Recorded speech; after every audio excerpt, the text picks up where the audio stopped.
Poucas pessoas sabem que, geralmente, uma trama bem feita relacionada a zumbis normalmente utiliza essa temática para criticar um comportamento alienado ou um comportamento de manada em uma sociedade. O precursor, A Noite dos Mortos-Vivos, de George Romero, quebrou paradigmas ao colocar um protagonista negro para criticar o conservadorismo e racismo nos Estados Unidos. O impactante final só confirma isso.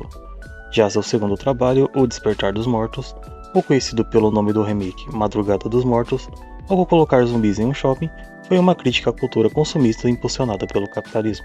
O tempo passou e podemos ver outros trabalhos, como 28 Horas Depois, ou o título em português Extermínio, fazendo comentários sobre crise do capitalismo, imigração, preconceito e sobre a constante sedução para recorrer ao autoritarismo para resolver os problemas. Talvez jogando Resident Evil temos a impressão que o leste asiático só absorveu a iconografia do gênero, sem se aprofundar no seu verdadeiro significado. Sim, fã de Resident Evil, eu estou te convocando a defender o jogo e mostrar que ele tem uma crítica social foda oculta. Mas fui surpreendido um dia por All of Us Are Dead, um dorama coreano mostrando uma pandemia zumbi em uma escola fictícia de uma cidade fictícia na Coreia do Sul, criticando a negligência das autoridades na questão do bullying, segregação social de classes, entre outros problemas que talvez a sociedade sul-coreana tenha, que eu não posso afirmar com certeza, pois eu não vivo lá.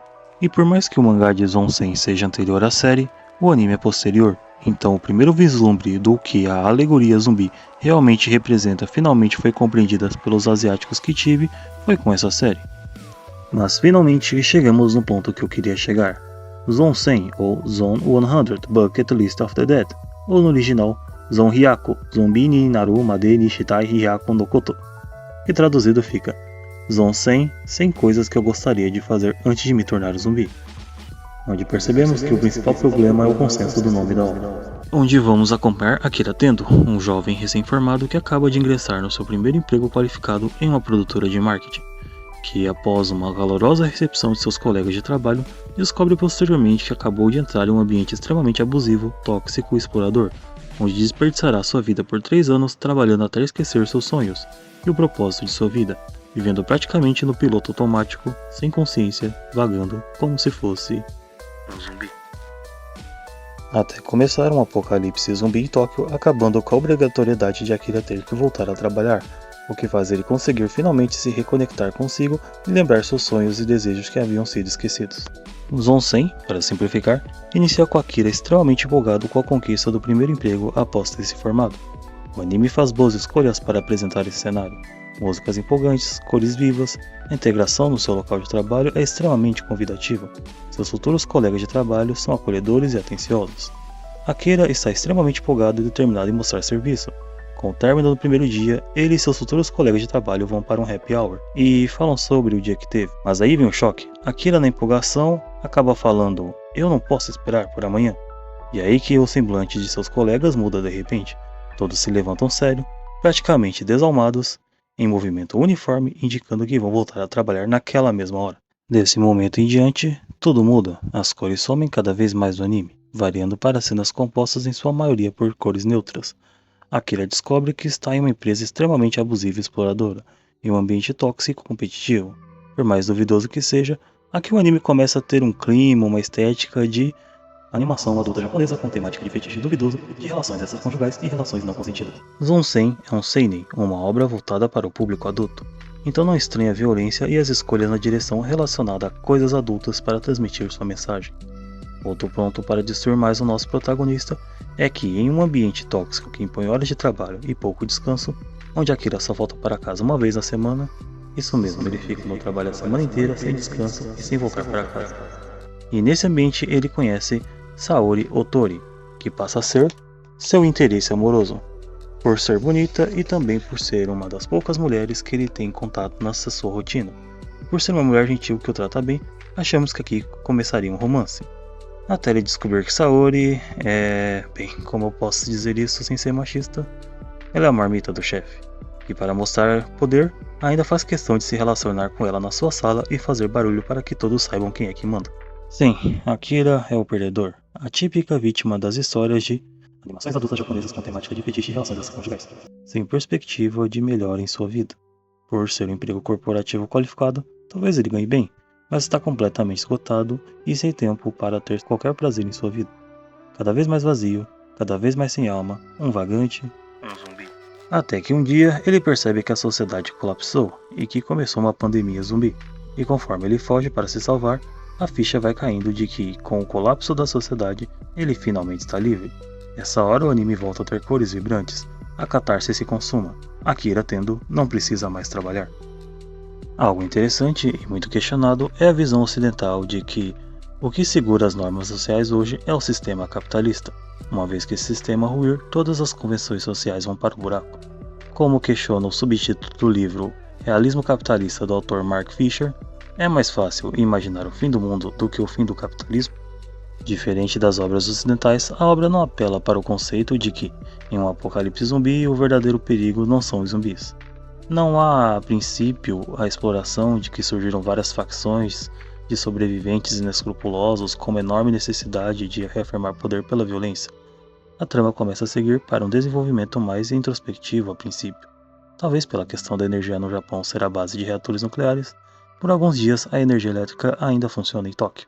Então Akira aproveita o tempo livre para descansar e tomar umas cervejas. Até que um dia a cerveja acaba, ele acaba tendo que sair de casa. A essa altura, Akira está seguindo o conceito de Carpe Diem, um conceito mal interpretado pela sua tradução mais comum de viver a vida de forma hedonista. Mas a verdade obscura sobre esse conceito é que ele se solidificou no período de decadência do Império Romano, onde os romanos realmente já estavam sem esperanças de melhoras ou de uma reascensão de sua glória. Nesse segmento temos 3 fatos que exploram isso. Akira, ao sair de seu apartamento, conhece um casal que estava desesperado temendo por suas vidas, enquanto o jovem estava super animado por poder viver uma aventura. Vendo o casal morrendo de medo, ele se oferece para buscar mantimentos para eles também. No mercadinho, se comportando como se só tivesse fazendo compras, ele avista pela primeira vez Shizuka Mikazuki, uma jovem metódica calculista, em que há o primeiro choque de visão de mundo, aquele leve puxão de orelha de que uma hora ou outra teremos que confrontar a realidade. E por fim, ao voltar para o seu apartamento, Akira descobre que seus vizinhos morreram, ou seja, não há espaço para falhas, a morte iminente agora é uma realidade. Ou seja, do conceito errôneo de Carpe Diem, voltamos para o seu real significado.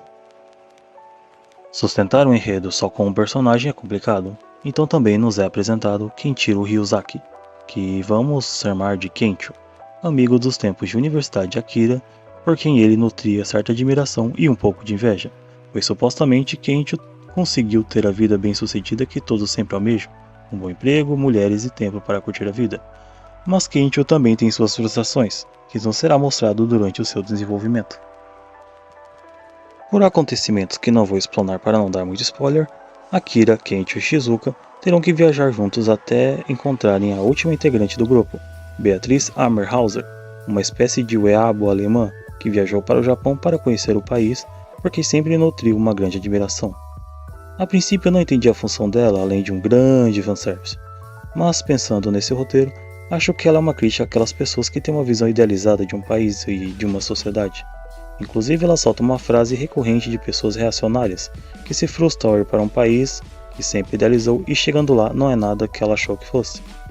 Então ela diz algo como, o Japão que eu sempre quis conhecer não existe mais. Talvez seja isso, talvez não.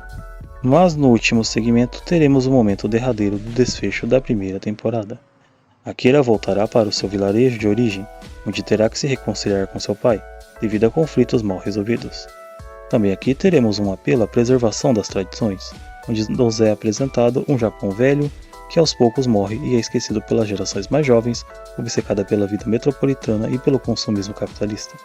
É nessa vila de interior onde todos estão afastados do consumismo e do caos da cidade grande, em vários aspectos, né? Porque no momento a gente está tendo uma família. Os personagens terão que fazer trabalhos braçais, cooperar com a comunidade e assim se reconectar com esse Japão raiz. Isso é um apelo emocionado para abandonarmos a modernidade e abraçar a tradição? Não, o pai de Akira reforça para ele que o homem tem que ser tão grande quanto os seus sonhos, mas as suas origens não devem ser abandonadas e esquecidas. Nesse último arco, cada personagem terá que enfrentar o seu nêmesis para provar sua ideologia e assim o autor confirmar as mensagens que ele tentou passar durante toda a trama. Kencho, o homem que aparentemente conseguiu tudo o que queria, confronta Shigenobu Kurazugi, o homem que vive frustrado achando que não conquistou nada. Beatriz, a garota aficionada pelas tradições japonesas e por sua cultura, passado e senso de comunidade, enfrentará Touko Kambayashi, uma workaholic individualista que despreza o passado, pois no atual momento preza pela máxima eficiência que as novas tecnologias trazem. Shizuka, a garota metódica e calculista que avalia todas as variáveis para determinar o próximo passo, enfrentará Naoki Atenbou, um obeso desleixado que acha que tudo é definido pela sorte, e uma vez que ele não foi agraciado com a sorte, esteve sempre condenado ao fracasso. E por fim, Akira, o jovem que só queria voltar a ser feliz como era no tempo de faculdade, voltar a sonhar e ter propósitos e bater a sua meta de realizar as 100 coisas que gostaria de fazer antes de virar um zumbi, enfrentará Kanta Higurashi, o jovem que frequentou a mesma faculdade que Akira, mas este está afundado em um mar de ressentimento, sem esperança, sem propósito, sem sonhos, e que também tem sua lista, mas diferente de Akira que quer realizações pessoais, Kanta quer descontar suas frustrações na sociedade, não ter que aceitar que ele se condenou à solidão por sua própria culpa, devido ao rancor causado pela nostalgia, e por principalmente não ter conseguido seguir em frente. E qual é o desfecho? Bom, assista. Esse é Zon 100, um anime seinen que reflete muito sobre as angústias dos jovens adultos que vivem o fim da era de ouro do capitalismo, discutindo temas como a exploração de mercado de trabalho, a alienação dos trabalhadores, retorno às tradições, mas também os perigos do ressentimento e da nostalgia.